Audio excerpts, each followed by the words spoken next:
So that gave me the opening to come into Freeport. Well, they offered me $300 more, I believe, than they offered me at Marshalltown. So I was coming up the ladder pretty well. And I went back and told the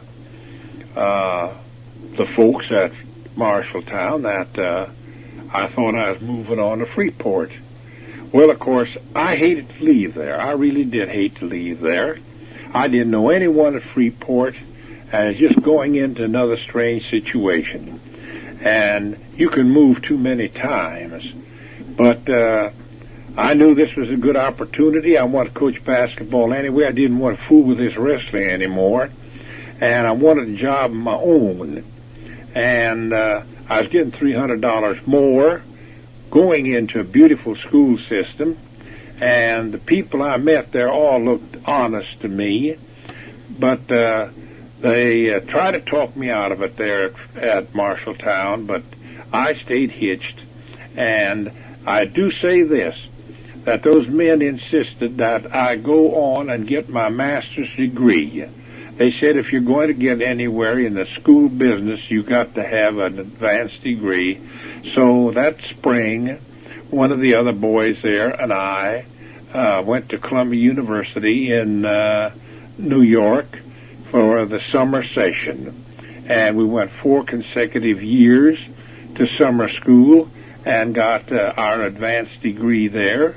We got our master's degree, and then we got a principal's diploma.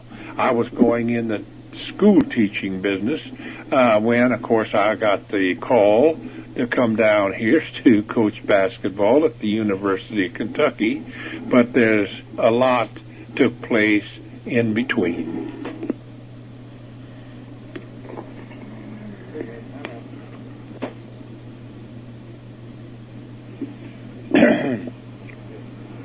All right, whenever you got to run. Now, of course, Freeport is just a small, little German-Dutch community in an agricultural area. And it's really a rich agricultural area. And the farmers there are very, very thrifty. They had very fine homes. They had very fine farms. The barns were nice, the outbuildings were all nice, and farming really was a very stable crop. Every farmer there seemed to raise a good crop of corn. I don't think there were any allotments in those days. I know there were none. And they all fed out cattle and sold these cattle, of course, on the Chicago market. And then they sold their hogs on the Chicago market. And that was the chief source of income. Cattle, hogs, and some of them, of course, just raised the corn and sold the corn. Now, it was said at the time that Freeport did not have a depression during the Depression. Freeport, along with Hershey, Pennsylvania, did not miss a payroll during the Big Depression. We had some factories in town, and for a small town of about 26,000, we had some fairly nice factories there in town. We had some steel casting plants, and we had 2 windmill plants, because in those days the farmers still, to a large extent in the West, depended on windmills for their water supply out on the range. And you could sell all the windmills that you could manufacture. Then we had the W.T. Raleigh Company, which was it wasn't exactly a patent medicine firm. I wouldn't call it that. It was a very fine plant. It employed a lot of people, run with an iron hand by a man by the name of W.T. Raleigh. He sold everything that they needed on the farms, And as you will recall, in those days, they had men coming through almost every section of the United States with a horse and buggy, and you wouldn't call them peddlers, but they had salesmen, let's call them salesmen, selling the W.T. Rawley products. They had all the extracts that they could manufacture, and of course the vanilla extract made by the W.T. Rawley Company was supposed to be the very finest that could be manufactured. They made talcum powder, they made hog feeds, and they made hog medicines and cattle medicines. They made just everything that a farm would need. They made pills that they sold for almost everything that you could think of. Then two men, of course, started the first McNess Company. I think it was a man by the name of First and one by the name of McNess, and they started a similar plant not far, I would say about 5 or 6 blocks from the W.T. Rawley Company, and they did the same kind of manufacturing as the W.T. Rawley Company did. It was door-to-door selling. They sold salves, and they sold talcum powders, and they sold extracts, and they sold everything that they could get their hands on. They were very competitive. Then there was, of course, another company, the Watkins Company, and I think that was based in Minnesota somewhere. And those were the three that were the big companies that were peddling products to the farmers all over the United States. And I would say at one time that the stock in these companies, you just could not buy it. It was just so valuable. They just had a fortune, the way they were operating. And so, of course, they had a good payroll. Their employees were all well satisfied.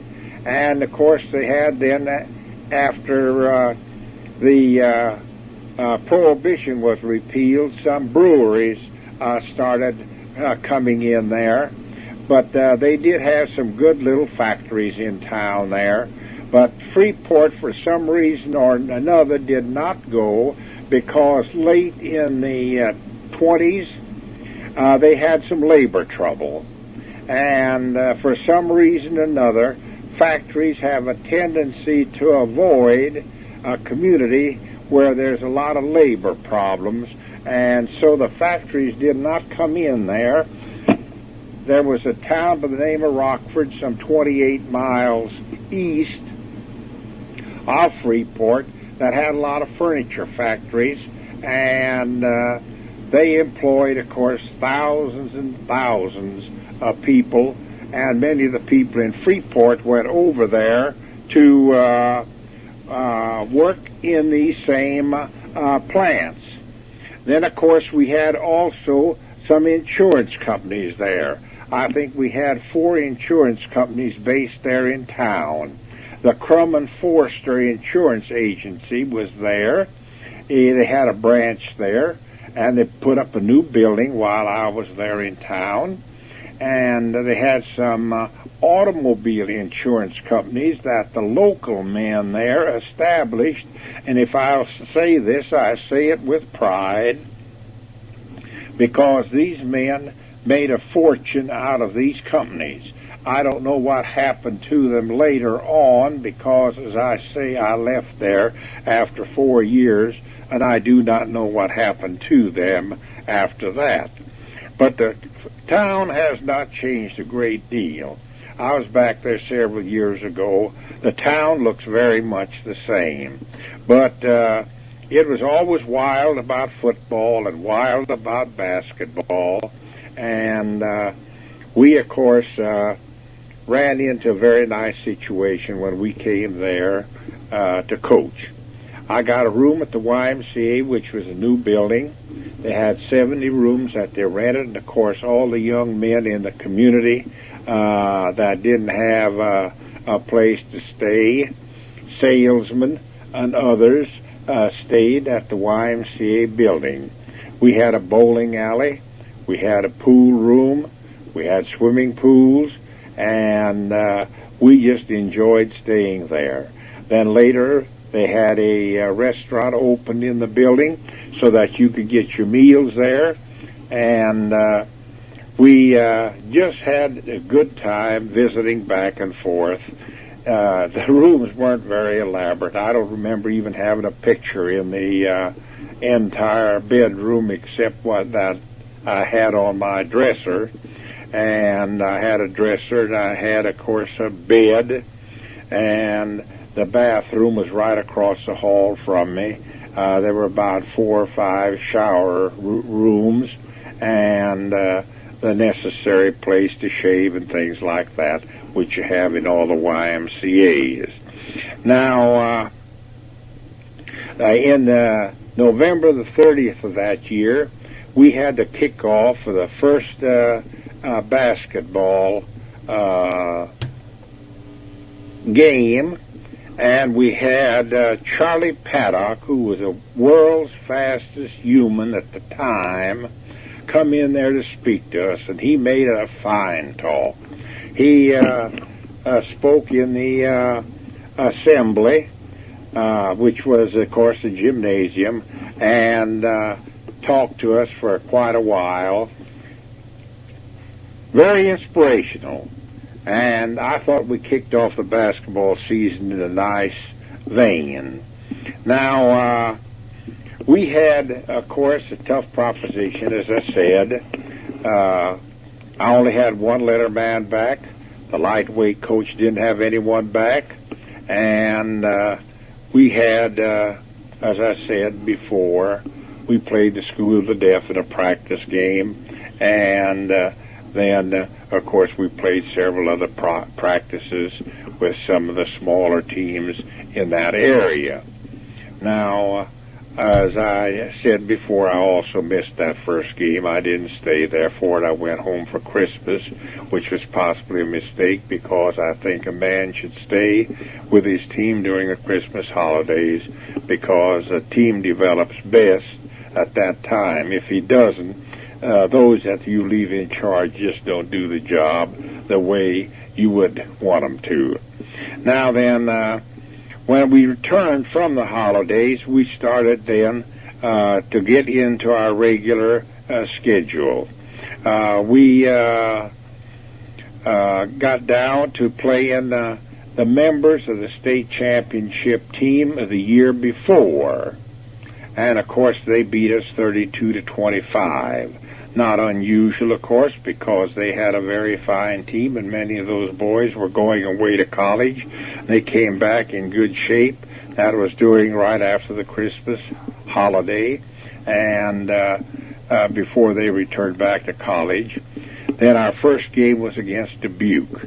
We beat Dubuque 21-16, and then we lost to Belvedere 12-16 before our opening conference game, which was in West Aurora. We won that 25-22.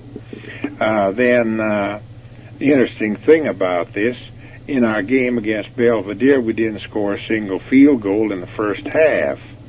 Now, in East Aurora game on January 22nd, our team was held scoreless, 12-0 in the first half. We lost 21-10. We only made 3 field goals in the whole game. Now, you can't imagine a game like that being played today, but basketball has changed a great deal. Then we played Elgin. We beat Elgin 20-19. We changed a few things, and they seemed to work better. We came back then, and we beat Belvedere 19-14. Then we always played some teams out of Chicago. We played New Trier High School, which was a big school. As I remember, they had either 3,000 or 6,000 students at the time. And they had 2 brothers, they're Paletti boys, and they beat us 24-36. Then we beat Joliet 19-17. That was the first game that they lost. They were supposed to be unbeatable. Then we got in our tournament games, records, and we beat then, of course, you had to play whoever you drew in the tournament. We beat Warren, a small school, 28-11. And then we beat Stockton 44-11. And then against South Beloit in the semifinals, our regulars only played a little more than a quarter. And I put in the second team, and they polished them off 35-11. Now, Rockford had a very powerful team that year, and they beat us 32-15 in the finals. And there were a large number of fouls called in that game. Several of our boys fouled out, and it was, of course, just about the way we expected the game to turn out. The Jim Lawdy, a boy from Iowa, coached the Rockford team, a very fine coach.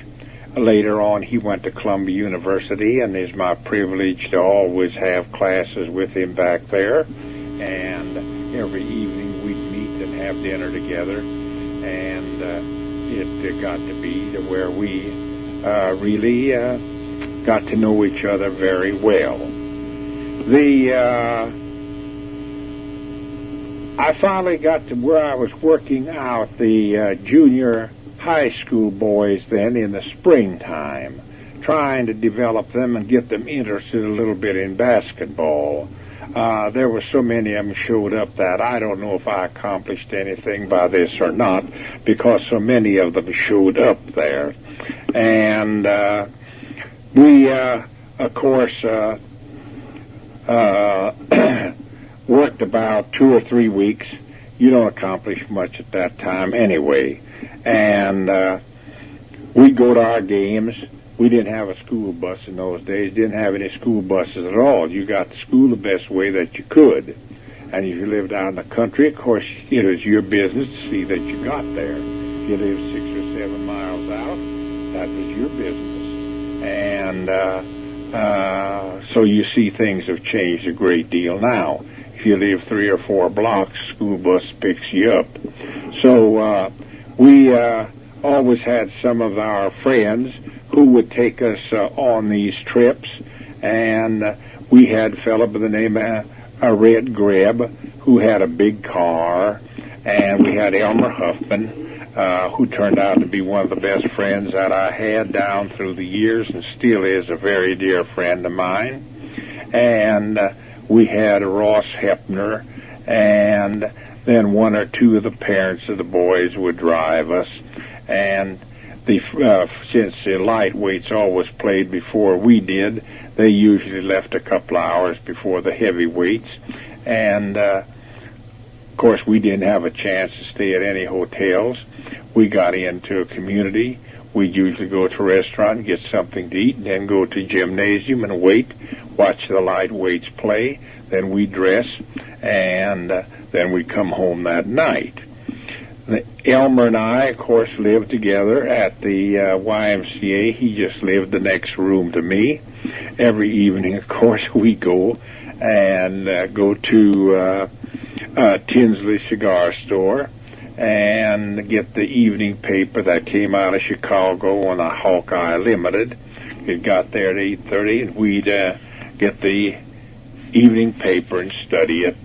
At that time, I was playing the stock market a little bit, so was he, and we were getting ready for the crash that was eventually to come in a couple of years from then. We didn't know that, of course, but then we thought things were going very good for us. We had 1 or 2 men there in town that gave us some very fine tips on some stocks that made us some good money, and we thought this thing had been going on pretty good, and it beat teaching school, and we thought, by George, this is an easy way to make some money, only to find out that in 1929, in one afternoon, we lost about everything that we had and then some. We played golf together, and I, at that time, I think was responsible for teaching Elmer Oh, I did teach him. I kidded him into playing golf left-handed. He was right-handed in most everything else that he did. He eats right-handed and does everything else right-handed, but he had trouble with his right-handed golf swing.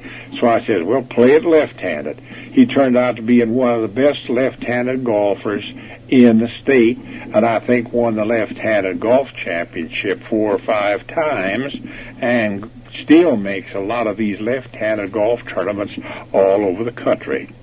Now, my lightweight coach left and went to Davenport, Iowa, where he turned out, I think, 6 or 7 state championships.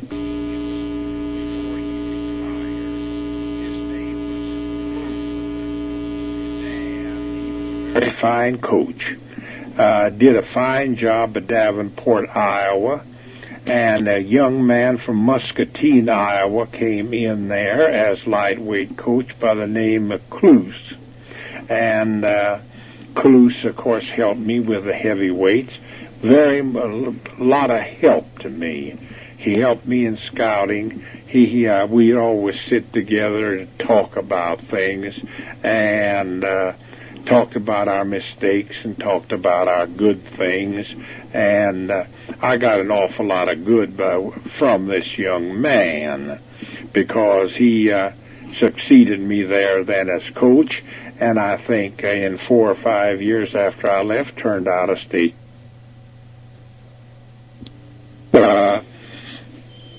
Davenport, Iowa, where he turned out, I think, 6 or 7 state championship teams before he retired. His name was Moon, and he was a very fine coach. Did a fine job at Davenport, Iowa, and a young man from Muscatine, Iowa came in there as lightweight coach by the name of Cluse. And Cluse, of course, helped me with the heavyweights. A lot of help to me. He helped me in scouting. We'd always sit together and talk about things, and talked about our mistakes and talked about our good things, and I got an awful lot of good from this young man, because he succeeded me there then as coach, and I think in 4 or 5 years after I left, turned out a state championship team. That year we finished 11-5. Rockford beat us 28-21 in the finals of the district tournament. Then we got to 28-29. We won the district, the section tournament. We went to the state. We took 3rd place in the state. We beat Peoria 27-15. And we had Craig Ruby, who was a coach of Illinois, up as our speaker. We had about 400 at the banquet, and Craig Ruby told me about this Kentucky job. And he said that he would not recommend any of his boys for the job. And I asked him if he'd mind recommending me for it. He said no, he wouldn't mind at all. If I wanted the job, fine. He thought it was a good job, and he'd be more than glad to recommend me for it. Well, the first thing I knew, I got a telegram from University of Kentucky asking me if I'd be interested in coming down and discuss the deal with them. I told him I would be, and then several weeks later, I made the trip down here to be interviewed by them, along, I understand, with 55 others before it was all over.